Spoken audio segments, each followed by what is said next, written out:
നടനും സംവിധായകനുമായിട്ടുള്ള മുഹമ്മദ് മുസ്തഫ സംവിധാനം ചെയ്ത ഏറ്റവും പുതിയ ചിത്രമായിട്ടുള്ള മുറ എന്ന് പറയുന്ന സിനിമ റിലീസായിട്ട് നമ്മുടെ മുന്നിലേക്ക് എത്തിയിട്ടുണ്ട്.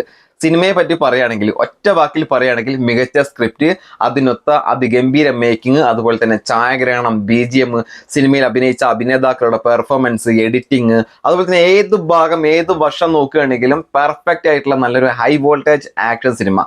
അതാണ് മുറ എന്ന് പറയുന്ന സിനിമ. നമ്മൾ എന്താണോ ഈ സിനിമ പ്രതീക്ഷിച്ചത് അത് അതിനൊത്ത രീതിയിൽ തന്നെ പ്രേക്ഷകർക്ക് നൽകാൻ ഈ സിനിമയ്ക്ക് സാധിച്ചു എന്നുള്ളതാണ് സിനിമയുടെ ഏറ്റവും വലിയ വിജയം. സിനിമയുടെ സംവിധായകനായിട്ടുള്ള മുഹമ്മദ് മുസ്തഫ നല്ലൊരു കയ്യടി അറിയിക്കേണ്ട ഒരു വ്യക്തി തന്നെയാണ്. അതിഗംഭീര മേക്കിംഗ് ആണ് ഏറ്റവും വലിയ പ്ലസ് പോയിന്റ്. പിന്നെ എടുത്തു പറയേണ്ടത് സിനിമയിൽ അഭിനയിച്ച സുരാജ് വെഞ്ഞാറമൂടിന്റെ പെർഫോമൻസ്.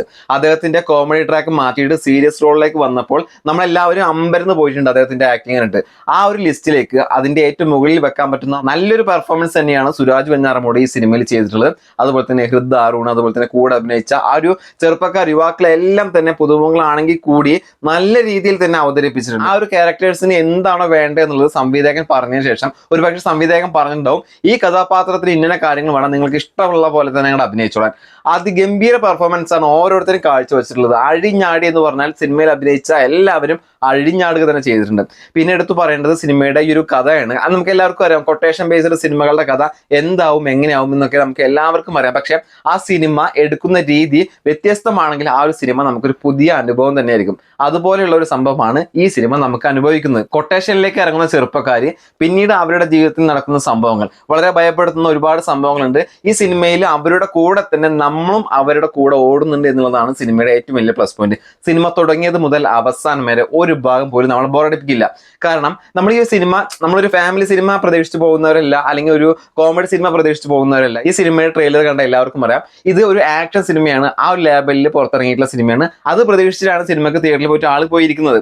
അപ്പോൾ അവർക്ക് എന്താണോ വേണ്ടത് എന്ന് കണ്ടറിഞ്ഞിട്ട് അവർക്ക് കൊടുത്തിട്ടുള്ള ഒരു സിനിമ. ആക്ഷൻ സിനിമകൾ ഇഷ്ടപ്പെടുന്നവരാണെങ്കിൽ തീർച്ചയായിട്ടും നിങ്ങൾക്ക് സിനിമ തിയേറ്ററിൽ പോയിട്ട് കാണാൻ പറ്റുന്ന മസ്റ്റ് വാച്ച് തിയേറ്റർ എക്സ്പീരിയൻസ് ആണ്. ഈ സിനിമ OTT-യിൽ ഇറങ്ങിയിട്ട് മൊബൈലിലോ TVയിലോ ഒക്കെ കണ്ടു കഴിഞ്ഞാൽ ഈ സിനിമ ഞാനിപ്പോൾ ഈ പറയുന്ന ഇത്തിരി സന്തോഷത്തിൽ റിവ്യൂ പറയുന്ന ഒരു എഫക്റ്റ് ആ ഒരു സമയത്ത് നിങ്ങൾക്ക് കിട്ടില്ല.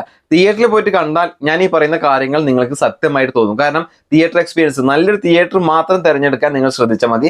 ബാക്കി എല്ലാ കാര്യങ്ങളും ഇതിന്റെ അണിയറ പ്രവർത്തകർ ചെയ്തു വെച്ചിട്ടുണ്ട്. നല്ല കിടിലൻ ആക്ഷൻ ത്രില്ലർ സിനിമയാണ്. പിന്നെ എനിക്കൊരു കാര്യം പ്രത്യേകം മനസ്സിലായത്, സിനിമ വിജയിക്കാൻ ഇന്നത്തെ കാലത്ത് സൂപ്പർ താരങ്ങളുടെ ആവശ്യമില്ല. നല്ലൊരു കഥയും ആ ഒരു കഥക്കനുസരിച്ച് അഭിനയിക്കാൻ കഴിവുള്ള പുതുമുഖങ്ങളാണെങ്കിൽ ശരി, സിനിമ വിജയിക്കുമെന്ന് കാണിച്ചു തന്നിട്ടുള്ള ഒരു സിനിമയായിരിക്കും മുറ എന്ന് പറയുന്ന സിനിമ. അപ്പൊ എന്തായാലും സിനിമ കണ്ടവർ നിങ്ങളുടെ അഭിപ്രായങ്ങളും നിർദ്ദേശങ്ങളും താഴെ കമന്റ് ചെയ്യുക. ഓരോരുത്തർക്കും വ്യത്യസ്തമായ കാഴ്ചപ്പാടും വ്യത്യസ്തമായ മനോഭാവമൊക്കെ ഉണ്ട്. എനിക്ക് ഇഷ്ടപ്പെട്ട സിനിമകൾ ഒരു പക്ഷേ നിങ്ങൾക്ക് ഇഷ്ടപ്പെട്ടെന്നില്ല, നിങ്ങൾക്ക് ഇഷ്ടപ്പെട്ട സിനിമകൾ ഒരു പക്ഷേ എനിക്ക് ഇഷ്ടപ്പെട്ടെന്നില്ല. അതുകൊണ്ട് നിങ്ങൾ കണ്ടിട്ടുണ്ടെങ്കിൽ നിങ്ങളുടെ അഭിപ്രായം കൂടി താഴെ നിന്ന് കമന്റ് ചെയ്യുകയാണെങ്കിൽ സിനിമ റിവ്യൂ നോക്കിയിട്ട് സിനിമയ്ക്ക് പോകുന്ന ആളുകൾക്ക് നിങ്ങളുടെ ഭൂരിഭാഗം റിവ്യൂവും കാര്യങ്ങളൊക്കെ കമന്റ് ആയിട്ട് കാണുകയാണെങ്കിൽ അത് കാൽക്കുലേറ്റ് ചെയ്തിട്ട് അവർക്ക് ഒരു നിഗമനത്തിൽ എത്താവുന്നതാണ്. അത് നമുക്ക് മറ്റൊരു ദിവസം മറ്റു വീഡിയോ കാണാം. അതിരിക്കും.